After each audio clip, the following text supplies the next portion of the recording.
Good morning दोस्तों। आप जीवन में अगर कभी भी किसी से भी सच्चे प्यार किए होंगे, सच्चे मोहब्बत किए होंगे, सच्चा इश्क किए होंगे, तो आपके अंदर एक क्वालिटी विकसित हो चुकी होगी और वो क्वालिटी को आप पहचान के अगर अपने जीवन में इम्प्लीमेंट करते हैं तो निश्चित रूप से आप जिस भी सफलता को, जिस भी मंजिल को अचीव करना चाहते हैं वो आपके बहुत ज़्यादा करीब होती चली जाएगी, बशर्ते आप अपने अंदर जो क्वालिटी विकसित हुई है उस क्वालिटी को आप पहचान पाएँ। दोस्तों, आप चैनल पे नए हैं तो चैनल को सब्सक्राइब कीजिए, मेरे साथ बने रहिए। मोटिवेशन के इस सेगमेंट में हम इसी बात की चर्चा करेंगे कि दुनिया में जितने भी पुरुष हैं या फिर महापुरुष हैं, युवक हैं, युवतियां हैं, सबके अंदर एक विशेष क्वालिटी का जो है बीजारोपण है, क्योंकि सभी ईश्वर के संतान अद्भुत होते हैं। और उस क्वालिटी को जब तक आप अपने आप से नहीं पहचान पाते हैं, जब तक उसको डेवलप नहीं कर पाते हैं और पहचान भी गए और अपने जीवन में उसका इम्प्लीमेंट आप नहीं कर पाएंगे तो निश्चित रूप से आप जो चाहेंगे उससे दूर होते चले जाएंगे। और पहचान कर अगर आप इम्प्लीमेंट करेंगे तो आप नज़दीक होते चले जाएंगे अपने मंजिल के, अपने गोल के, अपने अचीवमेंट के। ठीक है, तो सपोज कीजिए अगर आप सच्चा प्रेम किसी से भी किए हैं तो उसकी क्या क्या लक्षण आपके पास अवेलेबल होती होगी उस समय में, अगर आप वर्तमान में होंगे तो भी होती होगी। ऑलवेज, हर पल उनकी याद किसी न किसी रूप में आती होगी।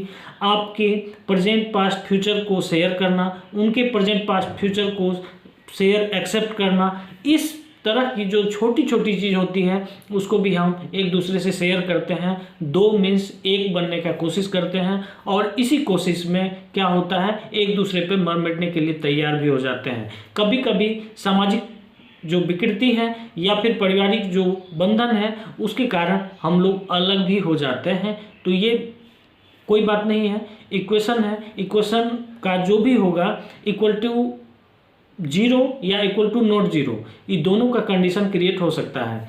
तो कहने का सेंस मेरा ये है कि इस स्थिति को अगर आप अपने लाइफ में अगर आप जोड़ कर देखें तो सबसे बड़ी क्वालिटी आप में विकसित ये होती है कि अनेक काम को एक साथ आप हैंडल कर सकते हैं। मैंने कईयों को देखा है 10-10 से एक साथ चैटिंग करते हुए और 10 को सेटिस्फाइड करते हुए। अजीब हाल है, आपकी एनर्जी 10 तरह से डिस्ट्रीब्यूट हो रही है, 10 तरफ डिस्ट्रीब्यूट हो रही है तो ऑलरेडी है एनर्जी का जो फोर्स का पावर होगा वो घट जाएगा। तो एनर्जी का जो फोर्स का पावर है उसको आप ज़्यादा स्पीड वे में और ज़्यादा मतलब अचीवमेंट के तरफ रुख करने के लिए आपकी एनर्जी का जो फ्लो है उसको आपको विस्तार से संकीर्ण करना पड़ेगा और किसी एक तरफ लेकर जाना पड़ेगा।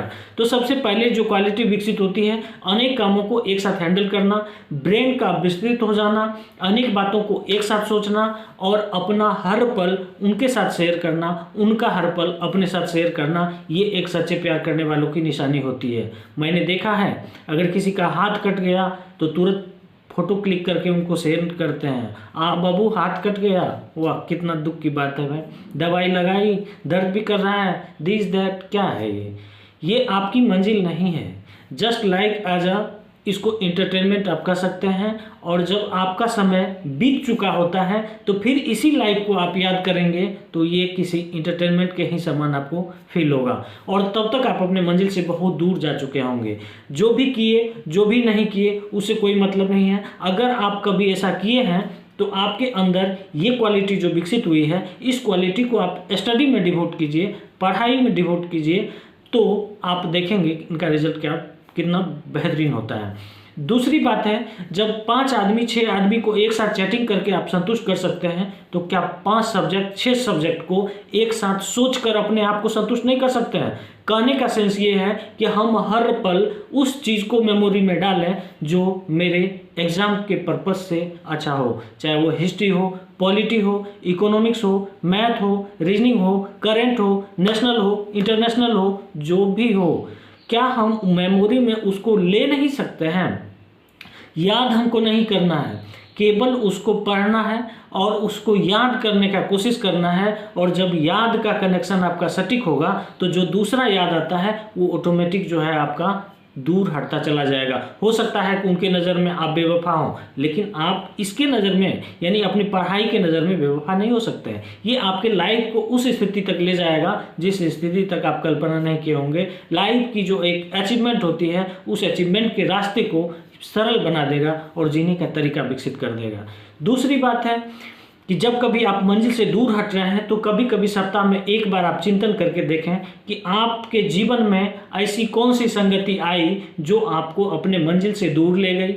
मंजिल आपका फिक्स नहीं है। मंजिल करने का सेंस है आप जिस रास्ते पे चल रहे हैं वो कहीं ना कहीं आपका एक गोल है कि कम से कम अच्छे से पढ़ें लिखें, अच्छा जॉब लें या फिर अच्छा बिजनेस, जो भी आपका टारगेट है उसके प्रति जो भी आपका ब्रेन डिस्ट्रैक्ट किया है उसके बारे में आप सप्ताह में एक बार चिंतन करें और फिर उससे मानसिक रूप से आप परहेज करना शुरू करें।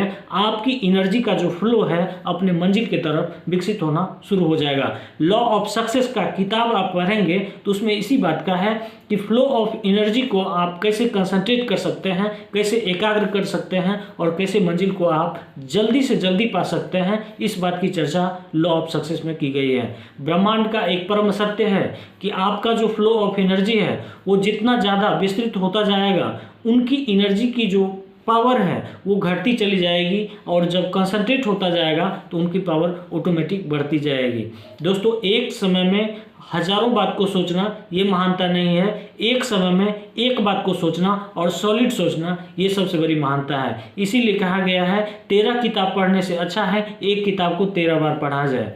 कहने का सेंस मेरा ये है, आप जाएंगे चाहे वो हिस्ट्री की बात हो, पॉलिटी की बात हो, ज्योग्राफी की बात हो, कोई भी हो, 1000 पब्लिशर का किताब आपके बुक स्टॉल पे अवेलेबल रहता है। क्या सबको पढ़ना संभव है? उससे बेटर है एक किताब को अगर हम कई बार पढ़ते हैं तो उनका जो मुख्य कंटेंट है वो आपके पास आ जाता है। तो सबसे बड़ी बात है संगत का रंग जो है, इसको सबसे पहली बात है आपको कंसंट्रेट रखना है कि संगति और कुसंगति ये दो चीज़ बहुत बड़ी बात है। संगति वो होता है जो आपको गोल के तरफ धक्का दे, कुसंगति वो होता है जो खींचे, यानी गोल के तरफ आप पहला कदम बढ़ा रहे हैं तो किसी न किसी रूप में आपको खींचा, यानी आपके बॉडी को खींचा नहीं, आपके एनर्जी को खींचा और एनर्जी का फ्लो का जो पावर था आपका गोल की तरफ जाने का वो कहीं ना कहीं अवरुद्ध हो जाता है, उनकी स्पीड ब्रेक हो जाती है। तो अगर आप जीवन में कभी सच्चा प्यार किए हैं तो एक बार इनसे सच्चा प्यार करके देखिए, फिर देखिए क्या होता है। और जब आप किसी से सच्चा प्यार किए होंगे तो आप देखते होंगे दूसरा कोई अच्छा नहीं लगता होगा। उसी तरह का कंडीशन यहाँ भी क्रिएट होना चाहिए कि आप जिस गोल की तरफ बढ़ रहे हैं उस गोल के तरफ बढ़ने वालों का जो झुंड है वो आपका संगति होगा, लेकिन उस गोल से किसी को कोई मतलब नहीं है, दैट इज कॉल्ड एज कुसंगति, और उससे आपको परहेज करना पड़ेगा। दोस्तों, अगर आप डॉक्टर के पास जाएंगे, बीमारी को छुपाएंगे या फिर उनके द्वारा बताए गए दवाई को खाएंगे और उनके द्वारा जो बताया गया परहेज है उनको नहीं करेंगे तो जीवन में कभी भी बीमारी ठीक नहीं होने का चांस रहेगा। कहने का सेंस ये है कि किसी न किसी रास्ते पे अगर हम चलते हैं तो परहेज उसमें सबसे पहला कंपलसरी है। परहेज के बिना आप मंजिल प्राप्त नहीं कर पाएंगे। दूसरी बात है, सफलता एक दिन की चीज़ नहीं होती है, सफलता लगातार का परिणाम होती है, प्रतिफल होती है। जब आप किसी चीज़ में लगातार कोशिश करते रहते हैं तो वही प्रतिफल के रूप में एक रोज़ सफलता के रूप में आपके सामने खड़ी हो जाती है और इस दुनिया रूपी रंगमंच पे आपका भी एक वेटेज हो जाता है। और इस वेटेज को पाने के लिए किसी किस्मत, किसी भाग्य, किसी भगवान की आवश्यकता नहीं है। वो कर्म आपके हाथ में है और वो कर्म आप कर्म की लकीर को जितना आगे खींच सकते हैं वो खींच सकते हैं। और दूसरी बात है, अगर आप जीवन में सच्चा किसी से प्रेम किए हैं तो प्रेम के दौरान आप देखे होंगे आपको नींद भी नहीं सताता होगा, 2 बजे 3 बजे 4 बजे रात तक जगना। इस स्थिति का क्रिएशन यहाँ भी होना चाहिए और इस तरह का प्रेम अगर आपको इसके प्रति हो गया तो निश्चित रूप से सफलता आपके बहुत करीब होगी, बहुत करीब होगी, बहुत करीब होगी। धन्यवाद, फिर मिलते हैं नेक्स्ट टॉपिक पे। अच्छा लगे तो लाइक कीजिए, सब्सक्राइब कीजिए।